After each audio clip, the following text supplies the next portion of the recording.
ఓం గురుభ్యో నమః. గం గణపతియే నమః. కాశీ మజిలీ కథలు 284వ మజిలీ అపరాధ పరిశోధన కథ.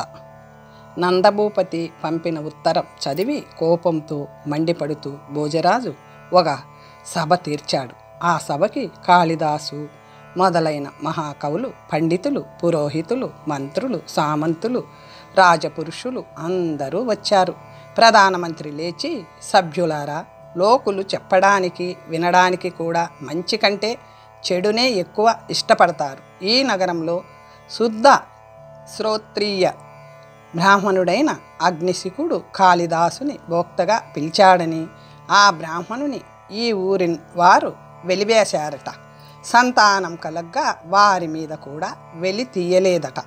కవి సార్వభౌముని ఆశీర్వాదం వల్ల కలిగిన సంతతితో పెళ్లి కాకుండా దేవాంశ వలన పుత్రుని కన్న ఆమెను పుత్రుడితో కూడా ప్రభువుల వారు పోషించడం మీకందరకు తెలిసిందే.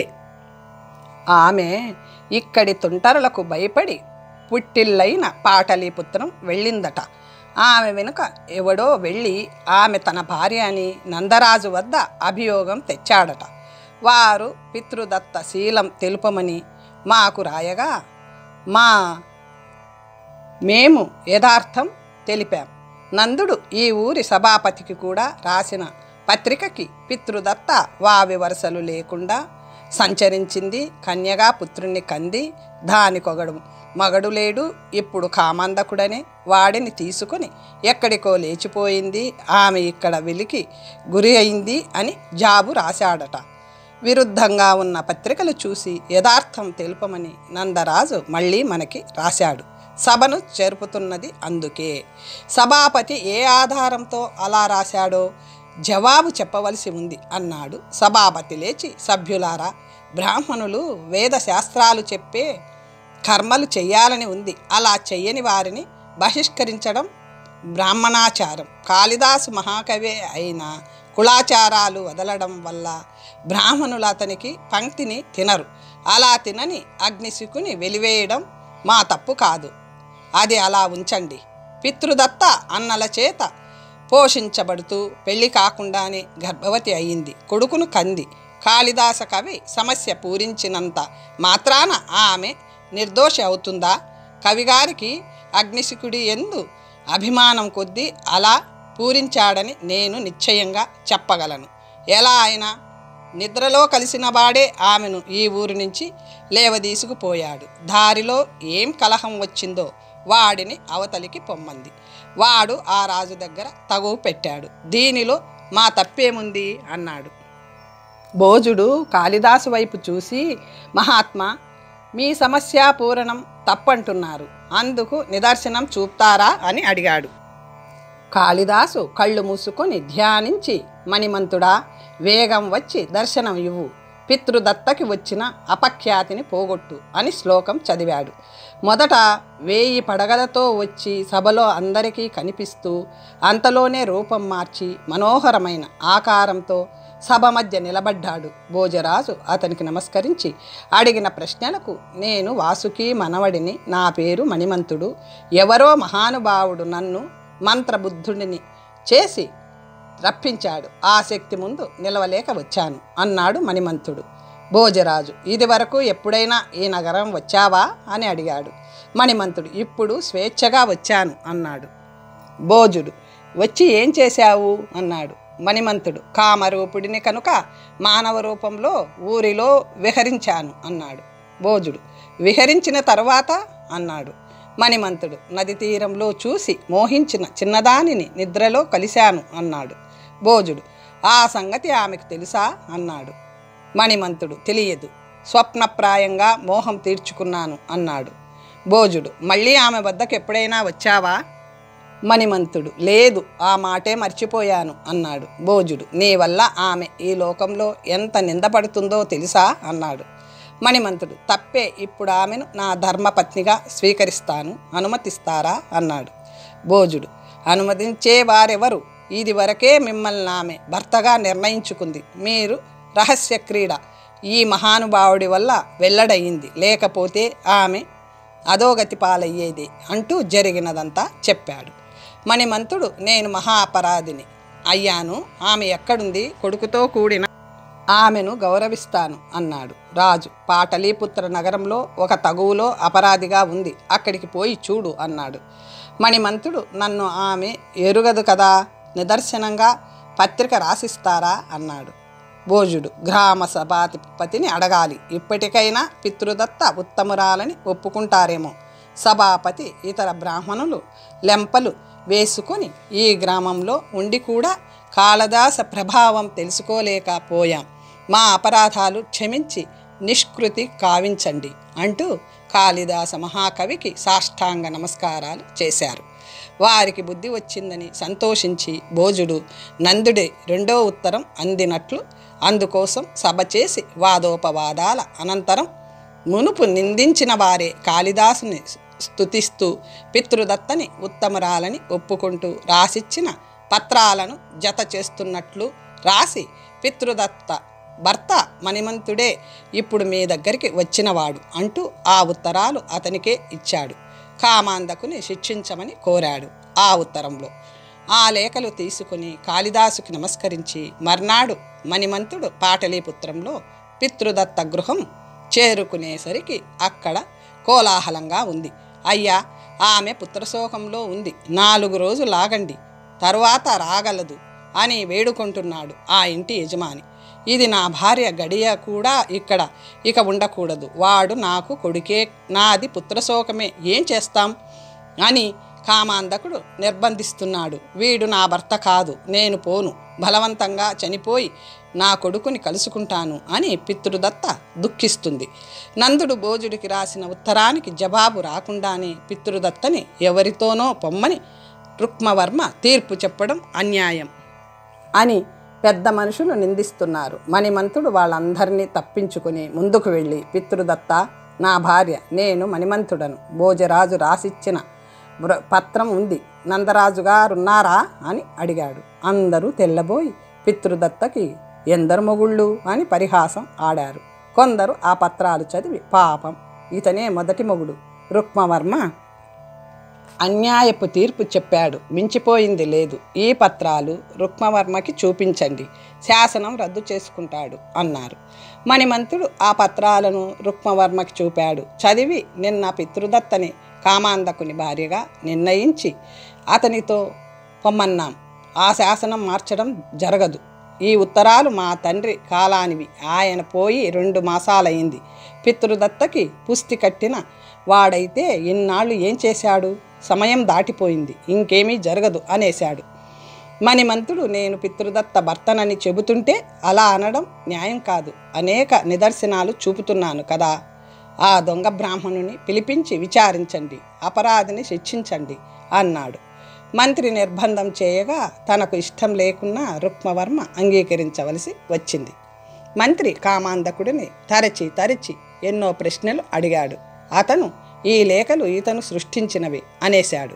రుక్మవర్మ ప్రధాని భోజరాజుకి పితృదత్త మీద పక్షపాతముండి బ్రాహ్మణులచే బలవంతంగా రాయించి పంపాడు కాబట్టి నేను వీటిని నమ్మను, ఒక్కసారి ఇచ్చిన తీర్పుని మార్చితే ప్రజలు నన్ను అస్థిరాడంటారు అన్నాడు. మంత్రి, మీరు చిన్నవారు, రాజధర్మం తెలియదు, భోజదంతటి వాడికి పక్షపాతం అనడం ప్రాజ్ఞత కాదు, చెప్పింది తప్పని తెలిసాక దాన్ని సరిదిద్దుకోవాలి అన్నాడు హితబోధ చేస్తూ. అందుకు రుక్మవర్మ కోపగించి, నువ్వే రాజులా మాట్లాడుతున్నావే, నీ ఆటలు మా తండ్రి వద్ద సాగాయి కానీ నా దగ్గర సాగవు, వీనిని పొమ్మను లేకపోతే గెంటిస్తాను అనేసరికి మణిమంతుడు కోపంతో నిజ స్వరూపం దాల్చి శరీరం పెంచి బుసలు కొడుతూ ఆ రాజపుత్రుణ్ణి కాట్లు వేసి కామాంధకుణ్ణి కరిచి యమలోకం పంపేశాడు. ఆ దృశ్యం చూసిన అక్కడి వారు భయంతో పారిపోయారు. మణిమంతుడు శాంతించి పితృదత్త వద్దకు వెళ్ళి ఆనాటి రూపంతో ఎదురు నిలిచి, ఇటు చూడు, ఆనాడు నదీ తీరంలో నిన్ను చూసి వలచి ఆ రాత్రి నీతో కలిసిన మణిమంతుణ్ణి, భోజ కాళిదాసులు నన్ను రప్పించి యథార్థం తెలుసుకొని నిన్ను మహాపతివ్రతగా పత్రం రాసిచ్చారు, నిన్ను కామించిన కామాంధకుడిని అన్యాయపు తీర్పు చెప్పిన రుక్మవర్మని చంపేశాను, ఇక మన ఊరు పోదాం రా అన్నాడు. ఆమె అతన్ని గుర్తించి పాదాల మీద పడి నమస్కరించి, మహాత్మా, మీరు గూఢంగా వచ్చి నన్ను కలవడం వల్ల ప్రజలు నా మీద భరింపరాని నిందలు వేశారు. సోదరులు విదేశాల పాలయ్యారు. అక్కడుంటే దుర్మార్గులు నా కొడుకుని చంపుతారని ఇక్కడికి బయలుదేరగా ఒక తుచ్చుడు తోవలో తారసిల్లి నన్ను ఎన్నో కష్టాలు పెట్టాడు. అవన్నీ అలా ఉంచండి. నా ముద్దుల కొడుకు లోకాతీతమైన బలంతో మల్లులందరినీ జయించి గండపెండేరం పొందే తరుణంలో ఎవతనో రక్షించడానికి గంగలో దూకి మునిగిపోయాడు. నేను వట్టి నిర్భాగ్యురాలిని. నాకు అంతటి కొడుకు దక్కుతాడా? నాకు బతుకు మీద ఆశ లేదు. కాశీకి పోయి గంగలో పడి మరణిస్తాను. మీకు నమస్కారం. నా అపనింద తొలగించారు. అది చాలు అని ఏడ్చింది.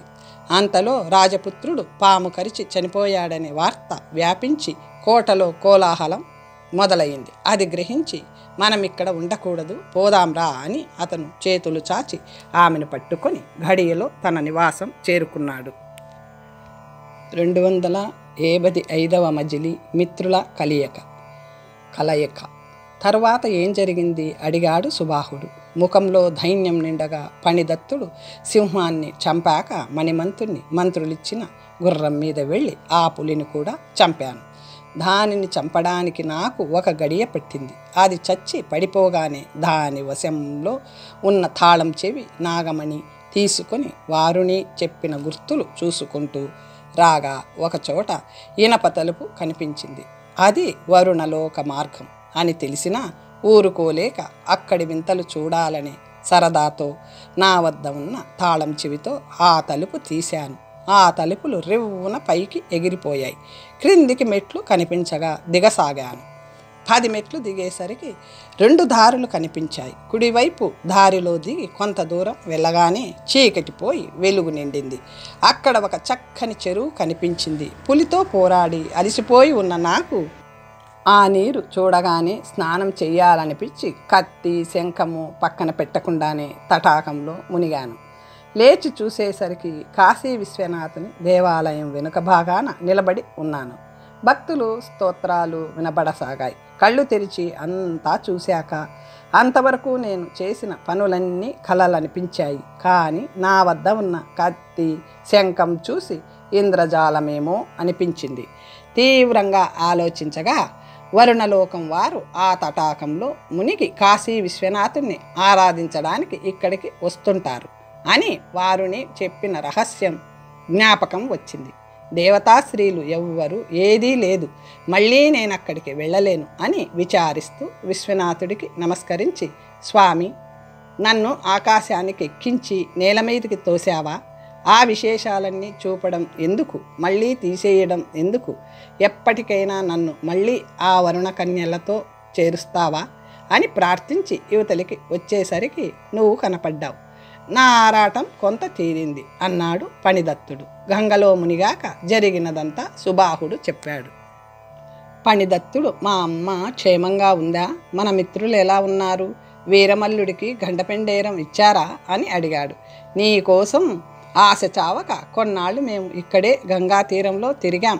తరువాత మీ తల్లి క్షేమం తెలుసుకుందుకు పాటలీపుత్రానికి వెళ్తుంటే మన పాఠశాల విద్యార్థి ఒకడు దారిలో కనపడ్డాడు. విశేషాలేమిటని అడిగాను. పెద్దరాజు నందుడు మరణించగా రుక్మవర్మ రాజయ్యాడు. పణిదత్తుడంటే కళ విరోధం కొద్దీ ధారానగరం నుంచి జవాబు రాకుండానే పితృదత్త కామాంధకుడనే బ్రాహ్మణుడికి భార్య అని తీర్పు చెప్పాడు. పుత్రశోకంతో కుములుతున్న ఆమెకి ఇది మరో దెబ్బ. ఆ రాత్రే నేను బయలుదేరి వచ్చేశాను. తరువాత ఏం జరిగిందో నాకు తెలియదు అన్నాడు అతను. అప్పుడు నాకు ఏం చేయడానికి తోచక మళ్ళీ ఇక్కడికి వచ్చేశాను. మిగిలిన 2 ఉజ్జయినికి వెళ్ళారు. నా పూర్వపుణ్యం కొద్దీ నువ్వు కనిపించావు అని చెప్పాడు సుబాహుడు. పణిదత్తుడు నిట్టూర్చి, క్రూరుడా, రుక్మవర్మ నిన్ను చంపకపోతే నా పరాక్రమం దేనికి? నా తల్లి బలవంతంగా చనిపోతుంది, కానీ ఆ దుర్మార్గుడి వెంట వెళ్ళదు. మిత్రమా, మనం ఇప్పుడు పాటలీపుత్ర నగరం వెళ్ళాలి. అమ్మ గురించి తెలుసుకునే వరకు నాకు స్థిమితం ఉండదు అన్నాడు. మర్నాడే వాళ్ళు కాశీ నుంచి కాలినడకన ప్రయాణం సాగించారు. వారొక పల్లెలో ఆగగా అక్కడికి పాటలీపుత్రం నుంచి వచ్చిన వర్తకుడు తారసపడ్డాడు. అతని నుంచి రుక్మవర్మ పాలన చాలా అన్యాయంగా ఉంది. మొదట ఉండిన వికారాలన్నీ అతను చచ్చి బతకడంతో సరిదిద్ది పడ్డాయి అని విని చచ్చి బతకడం ఏమిటి అని ఆశ్చర్యంగా అడిగారు. ఆ వర్తకుడు పరోక్షంగా పితృదత్త కథ, తగవు మొదలైనవి చెప్పి పెద్ద పాము వచ్చి రుక్మవర్మని తగువు పెట్టిన బ్రాహ్మణుడిని కరిచింది. రుక్మవర్మని విషవైద్యుడెవరో బతికించారట. అప్పటి నుంచి అతను బుద్ధి తెచ్చుకొని మంత్రులు చెప్పినట్లు వింటూ చక్కగా పాలిస్తున్నాడు అన్నాడు. వీని మాటల వల్ల మా తల్లి అక్కడ లేనట్లు తెలిసింది. ఇంకా అక్కడికి వెళ్ళడం ఎందుకు? ఉజ్జయినికి పోయి మిత్రులని కలుసుకుని వారితో వెళ్ళి రుక్మవర్మ చర్యలు విచారిద్దామా అన్నాడు పణిదత్తుడు. సుబాహుడు సరే అన్నాడు.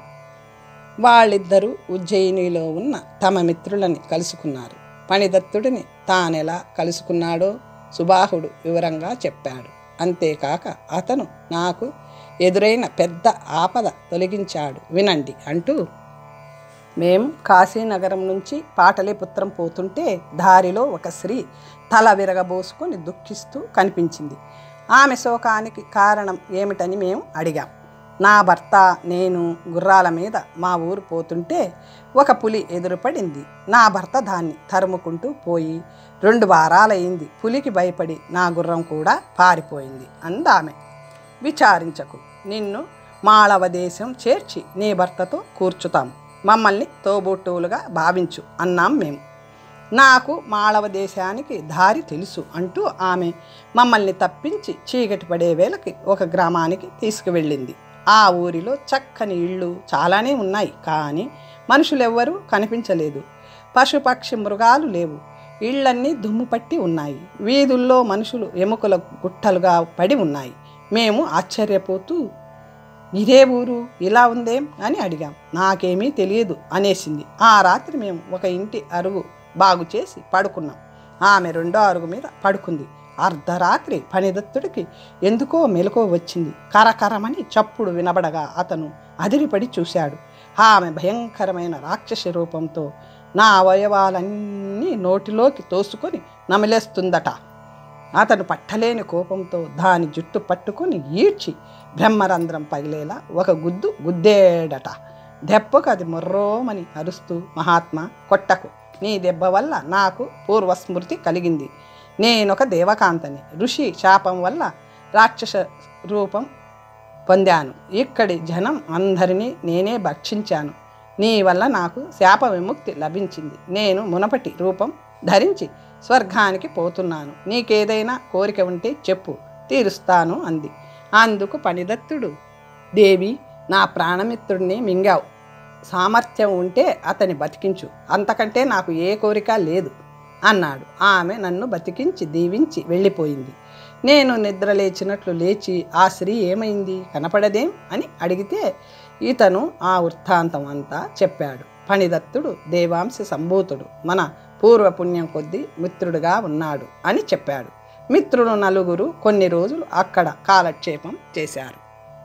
286వ మజిలీ శశాంకవతి కథ. స్నేహితుడి ఇంట్లో ఉంటున్నప్పుడు వారి దారిద్ర్యం చూసి విచారించి సుబాహుడితో, మిత్రమా, వజ్రకాయుడి తల్లిదండ్రులు చాలా వృద్ధులు. వారి పేదరికం చూసి నాకు జాలేస్తుంది. ముందుగా మనం ఇంత ధనం సంపాదించి వీరికిచ్చి అప్పుడు పాటలీపుత్రం వెళ్దాం అన్నాడు. అవును, నాకు అలాంటి ఆలోచనే కలిగింది. ధనం సంపాదించడానికి అనేక మార్గాలుంటాయి. రుక్మవర్మ తలకొట్టి బలవంతంగా సొమ్ము లాక్కొని ఇక్కడికి పంపుదాం. వీళ్ళు ప్రయాణం రేపే అంటున్నారు అన్నాడు సుబాహుడు. తోవలోనే ధనం సంపాదించే మార్గం కనిపించవచ్చు అన్నాడు పణిదత్తుడు. మరునాడు 4 ప్రయాణమయ్యారు. దారిలో సురప్రస్థం అనే నగరం కనిపించింది. దానికి రాజు భూరిశ్రవుడు. వాళ్ళు ఆ నగరంలో ఆగిపోయారు. అక్కడ కూలి పని చేసి సంపాదించడం కూడా సాధ్యం కాదని తెలిసింది. రాజుకి మల్లవీరులు అవసరం కూడా లేదట. వజ్రకాయుడు వేశ్యల ఇళ్లకు కన్నం వేద్దామన్నాడు. కానీ పణిదత్తుడు అంగీకరించలేదు. రాజుగారి ధనాగారానికే కన్నం వేసేస్తే కావలసినంత ధనం దొరుకుతుందని సుప్రహస్తుడు అనగా దూరం నుంచి ధారానగరానికి నేల సొరంగం తవ్వే ఏర్పు తనకుంది అని చెప్పాడు. రాజుల ద్రవ్యం ప్రజలదే కనుక అలా చేయడం తప్పు కాదని సుబాహుడు అన్నాడు. పణిదత్తుడు కూడా అందుకు అంగీకరించాడు. మరునాడు చిత్రశాల చూసే నెపంతో కోటలోకి వెళ్ళి ధనాగారం ఉండే చోటు అనుపానులు గ్రహించి కావలసిన సాధనాలు సంపాదించుకున్నారు. నగరానికి ఉత్తరంగా కోసెడు దూరంలో ఉన్న చిన్న మెట్ట నుంచి సొరంగం తవ్వారు. లోపలికి వెళ్ళి ధనం తేవడానికి పణిదత్తుడు అంగీకరించాడు. మరునాడు అర్ధరాత్రి వాళ్ళు సొరంగంలో దూరారు. పణిదత్తుడు మెల్లగా ముందుకు వెళ్ళాడు. రాతిని తప్పించుకొని మెల్లగా ఆ గదిలోకి వెళ్ళాడు. కానీ అది ధనాగారం కాదు, అందమైన అంతఃపురం. ఆ గదిలో ఒక చక్కని చిన్నది, దాని పక్కన ఒక పరిచారిక పడుకొని ఉన్నారు. ఆ గదిలో వాళ్ళిద్దరే ఉన్నారు. సొరంగం తవ్వడంలో వజ్రకాయుడు పొరపాటు చేశాడని పణిదత్తుడు గ్రహించాడు. ఈమె రాజపుత్రిక కావచ్చు, దీని నగలు తీసుకెళ్ళి అమ్ముకుంటే చాలా ధనం వస్తుంది, కానీ అది ప్రమాదకరం, నీచం కూడా. చౌర్య వృత్తి నీచం, నాలాంటి వీరులు చేయవలసింది కాదు అనుకుంటూ వెనక్కి వచ్చేసి జరిగింది చెప్పి తన ఆలోచనలో వచ్చిన మార్పు చెప్పాడు. ఆ సొరంగానికి అడ్డంగా పాషాణం పెట్టి ఆ ప్రయత్నం విరమించి మళ్ళీ పట్నంలో ప్రవేశించారు. ఒకరోజు జనులు ఊరికే ఆహాకారాలు చేసుకుంటూ పరిగెడుతుంటే ఏం జరిగింది అని అడిగారు. రాజుగారికి ఒక్కతే కుమార్తె. ఆమె నిన్న ఉద్యానవనంలో పూలు కోస్తుంటే ఒక తాచుపాము కరిచిందట. మంత్రాలు వేయించినా ప్రయోజనం లేక ఆమె మరణించిందట. అది విని ఆమె తల్లి నూతిలో పడిందట.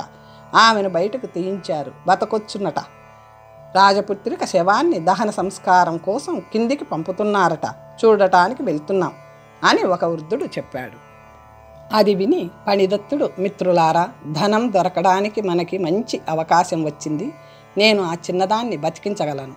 సింహాన్ని చంపినప్పుడు దాని దగ్గరున్న నాగమణిని తీసుకోమని, అది విషచికిత్సకు ఉపయోగిస్తుందని వారుని చెప్పగా నేనా మణిని ఉంగరంలో ధరించాను. దీని ప్రభావం అత్యద్భుతం అంటూ వారితో కలిసి శవం దగ్గరకు వెళ్ళేసరికి 2 గడియలు పట్టింది.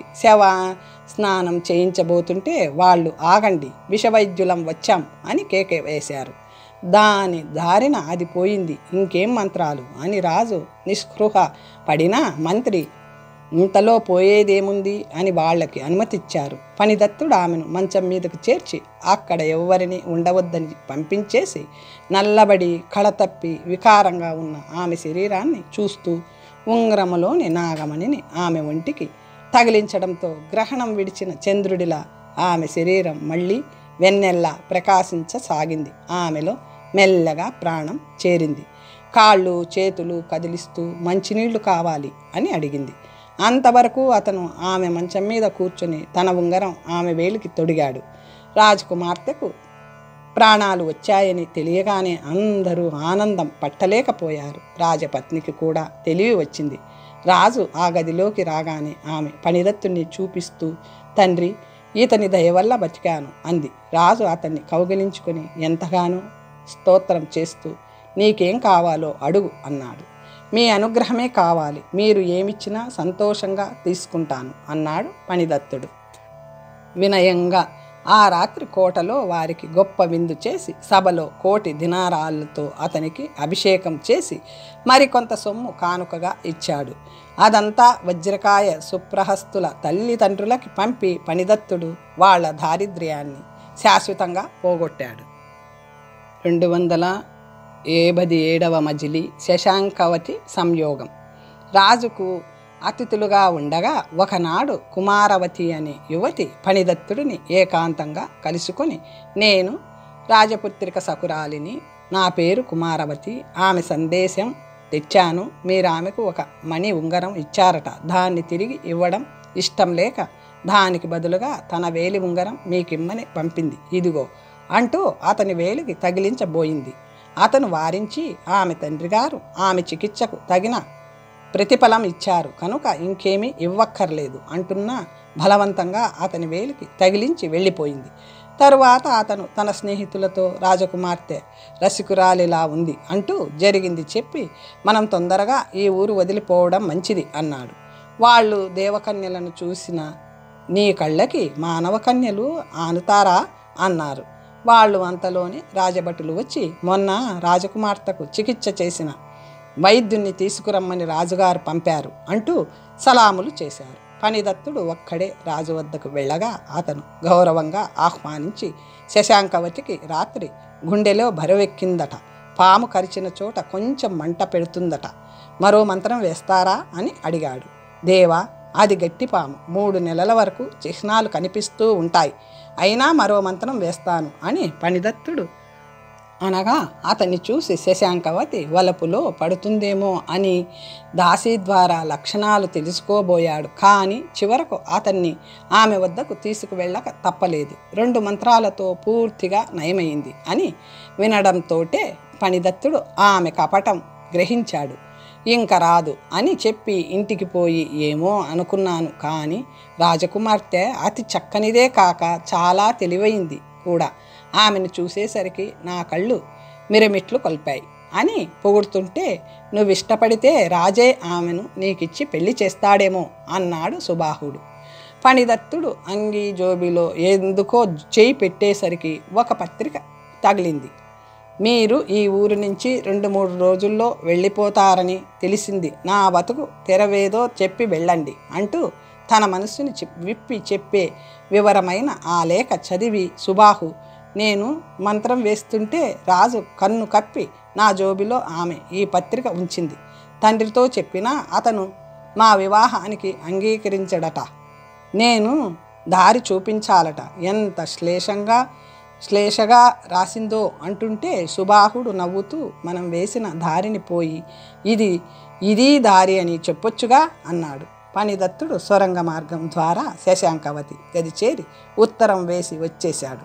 మరునాడు ఉదయం అది చూసి ఆమె, కుమారవతి, ఈ ఉత్తరం నా శయ్య మీదకి ఎలా వచ్చింది? ఫణిదత్తుడికి పాము మంత్రమే కాక ఇంద్రజాలం కూడా తెలుసులా ఉంది. ఇది మన లేఖకి జవాబులా ఉంది. గది కింద సొరంగ మార్గం ఉందని రాశాడు. నాకేమీ అర్థం కావడం లేదు. మిగిలింది అర్థమైంది. సరే, నువ్వు వెళ్ళి వారు ఎప్పుడో వెళ్తారో తెలుసుకురా, తెగించిపోతాను అంది. కుమారవతి గదినంతటిని పరీక్షించి బిల మార్గం కనుక్కొని ఆమెకు చెప్పింది. నిన్న వచ్చిన వాడు ఇవాళ రాత్రి వస్తాడు అనుకొని ఆ రాత్రి శశాంకవతి దొంగ నిద్ర నటించసాగింది. మిత్రులతో ఆలోచించి అతను ఆ రాత్రి ఆ గదిలోకి వచ్చేసరికి అనేక రకాల వంటకాలు సిద్ధం చేయబడి ఉన్నాయి. గది పరిమళభరితంగా తీర్చిదిద్ది ఉంది. అతను ఏం చేస్తాడో అని గమనిస్తున్న శశాంకవతి ఇక ఆగలేక అతని చేయి పట్టుకొని, దొంగ దొరికాడు రా అని కుమారవతిని పిలిచింది. అది వెంటనే వచ్చి, మీరిక్కడికి ఎలా వచ్చారు? ఈ కన్నపు దొంగతనం ఎప్పుడు నేర్చారు అని శశాంకవతి అతిథిని పూజించు అంది. ఆమె అతని పాదాలు కడగ్గా కుమారవతి కొత్త బట్టలు కట్టబెట్టింది. వాళ్ళిద్దరూ గాంధర్వ వివాహం చేసుకోగా మన్మధుడే పురోహితుడయ్యాడు. అడ్డంగా తానెందుకు అని భావించి కుమారవతి అవతలికి తొలగిపోయింది అని కథని అక్కడ వరకు చెప్పి, కథలు చెప్పడంలో సిద్ధహస్తుడైన మణిసిద్ధుడు మరో మజిలీకి ప్రయాణం కట్టాడు. గోపాలుడు కావిడిని భుజం మీద వేసుకొని గురువుగారిని అనుసరించాడు. 288వ మజిలీ శశాంకవతి ప్రవాసం. కొన్నాళ్ళు గడిచాక ఒకనాడు ఫణిదత్తుడు మిత్రులతో, మనం ఇక ఈ ఊరి నుంచి వెళ్ళిపోవాలి. శశాంకవతికి నెల తప్పిందట. ఎవరో చీటీ రాసి రాజుకి తెలియజేశారట. అతను చంపుతాడని భయపడుతుంది. రేపు మంచి రోజు, మీరు ముగ్గురు గుర్రాల మీద ఆమెను వెంటబెట్టుకు పొండి. నేను 4 రోజులుండి ఇక్కడి విశేషాలు తెలుసుకు వస్తాను. మీలో ఒకరు నాకు దారి చూపడానికి వెనక్కి రండి అన్నాడు. వాళ్ళు సరే అన్నారు. మరునాడు రాత్రి కుమారవతికి చెప్పవలసినవి చెప్పి శశాంకవతిని మెల్లగా సొరంగ మార్గంలో నుంచి తీసుకువచ్చి గుర్రం మీద మిత్రులతో పంపివేసి ఏమీ ఎరగా వాణిలా కూర్చున్నాడు. అంతఃపురంలో కోలాహలం చెలరేగింది. కుమారవతి సభకి పరిగెత్తుకొచ్చి ఏడుస్తూ, దేవా, శశాంకవతి వేకువజామునే ఎందుకో మేడ దిగి వెళ్ళింది. ఎవడో ఆకాశం నుంచి వచ్చి ఆమెనెత్తుకొని పోయాడు అంటూ కట్టుకథ చెప్పింది. రాజు విభ్రాంతుడై, ఏమిటి, శశాంకవతిని గగనచరుడు ఎత్తుకుపోయాడా? నువ్వు చూశావా? ఇలాంటి విచిత్రాలు ఎప్పుడూ వినలేదే. వాడు ఎటుపోయాడు? ఎలా ఉన్నాడు? అంటూ ప్రశ్నల వర్షం వర్షం కురిపించగా ఆదిదేవ నేను కళ్ళారా చూశాను, కేకలు వేశాను. తరువాత అందరూ వచ్చారు, కానీ వాళ్ళకి ఏమీ కనబడలేదు. అతను దివ్యపురుషుడిలా ఉన్నాడు. అతని ఒంటి మీద ధరించిన ఆభరణాలు మెరుపుల్లా మెరిసిపోతూ కళ్ళకు మిరుమిట్లు కొల్పాయి అంది. దేవతలు మానవకాంతల్ని ఎత్తుకుపోవడం ఎప్పుడూ వినలేదు. ఎలాంటి వింత వింటున్నాను అని రాజు ఆశ్చర్యపోతుంటే, రాజకుమార్తె అతి చక్కనిది అవ్వడం వల్ల ఏ వేలుపో వరించి తీసుకుపోయి ఉంటాడు అని ఫణిదత్తుడు సమయానుకూలంగా అన్నాడు. ఆ వేల్పు ఆమెనెక్కడైనా దింపుతాడేమో అని మంచి రౌతుల్ని గుర్రాల మీద 4 మూలలకి పంపుతూ ఉత్తర దిశగా వెళ్ళి చూడమని రాజు ఫణిదత్తుణ్ణి ప్రార్థించాడు. అతను 3 రోజులు ప్రయాణం చేసిన మిత్రుల జాడ ఏదీ తెలియలేదు. వెనక్కి తిరిగి వచ్చి మరో దారిన అహోరాత్రాలు ప్రయాణం చేయగా ఒకచోట మిత్రులు 3 దెబ్బలు తిని బాధతో మూలుగుతూ పడుకొని కనిపించారు. ఫణిదత్తుడు వారి పరిస్థితిని విచారిస్తూ, ఏం జరిగింది, నా ప్రాణేశ్వరి ఏది చెప్పండి అంటూ ఆత్రంగా అడిగాడు. అందుకు సుబాహుడు మెల్లగా, మేము కొంత దూరం వచ్చాక 2 దారులు కనబడ్డాయి. ఏది ఎక్కడికి వెళ్తుందో తెలియక మేము అరణ్య మార్గం పట్టాం. అక్కడ దొంగలు గుంపులుగా తిరుగుతుంటారని మాకు తెలియదు. గుర్రాలు అలసిపోయాయని మేతకు వదిలి మేం కూర్చున్నాం. కొంతసేపు అయ్యాక 1000 గుర్రాల గుంపు నదీ ప్రవాహంలా ఇటువైపు రాసాగింది. మేము ఆశ్చర్యంతో దారికి పక్కగా వెళ్ళాం. వాళ్ళు మమ్మల్ని చూస్తూ పోతున్నారు. కానీ వాళ్లల్లో ఒక రౌతు అధికారి కాబోలు గబాలన గుర్రం మించి ఉరికి శశాంకవతిని గుర్రం ఎక్కించుకొని వేగంగా పోయాడు. మేము ఎదుర్కోబోతే లక్ష్య పెట్టక గుర్రాలతో తొక్కించి రౌతుల చేత బాధించి పడేశారు. మా దెబ్బల కంటే శశాంకవతిని ఎత్తుకుపోవడమే మమ్మల్ని ఎక్కువ బాధిస్తుంది. ఉదయమే వాళ్ళు అటు పోయారు. నువ్వు వేగంగా వెడితే సాయంకాలంలోగా వాళ్ళని కలుసుకోగలవు. మేము నెమ్మదిగా నీ వెనక వస్తాం అన్నారు. వెంటనే ఫణిదత్తుడు శరవేగంతో అటు వెళ్ళాడు. సంధ్య వేళకి ఆ గుర్రాల గుంపు కనిపించింది. శశాంకవతి ఉన్న గుర్రాన్ని వెతుకుతూ ఆమె కనబడగానే ఆ గుర్రానికి పక్కగా వెళ్ళి దాని మీదున్న రౌతిని పడవేసి తాను ఆమెను పట్టుకొని గుర్రం మీద గుంపుని దాటేశాడు. కింద పడిన రౌతు వెంటనే మరణించాడు. చీకటిగా ఉండడంతో మిగిలిన వారికి ఏమి జరిగిందో తెలియలేదు. ఫణిదత్తుడు దారి తప్పించి కొంత దూరం వెళ్ళి చీకటిలో ఏమీ కనపడక గుర్రం ఆపి శశాంకవతిని ఊరడించి కుమారవతి పన్నిన వ్యూహం చెప్పాడు. విశేషాలు చెబుతూ రాత్రి వెళ్ళబుచ్చాడు. తెల్లవారడంతోనే అరణ్యం దాటాలని గుర్రాన్ని వేగంగా తోలాడు. కానీ ఆ అడవికి తుదా మొదలు కనిపించలేదు. పరిగెత్తి అలసిపోయి గుర్రం చచ్చిపోయింది.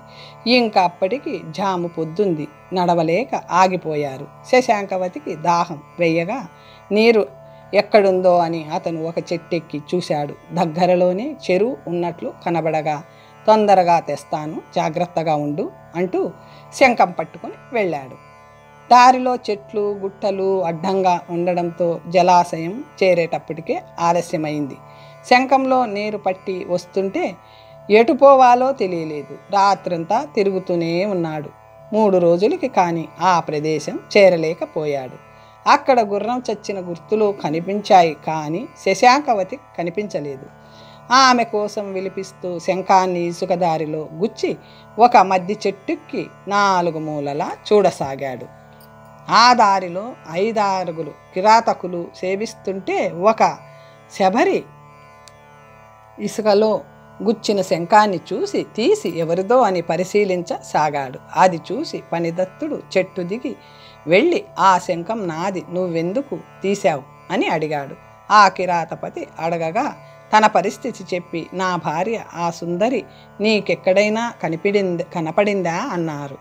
ఆమె నీ భార్య, వీరితో మా ఇంటికి వెళ్ళు, నీ భార్యని అప్పగిస్తారు, నీ శంఖం ఇస్తే దానితో ఏదైనా తీసుకొని వస్తాను అన్నాడు.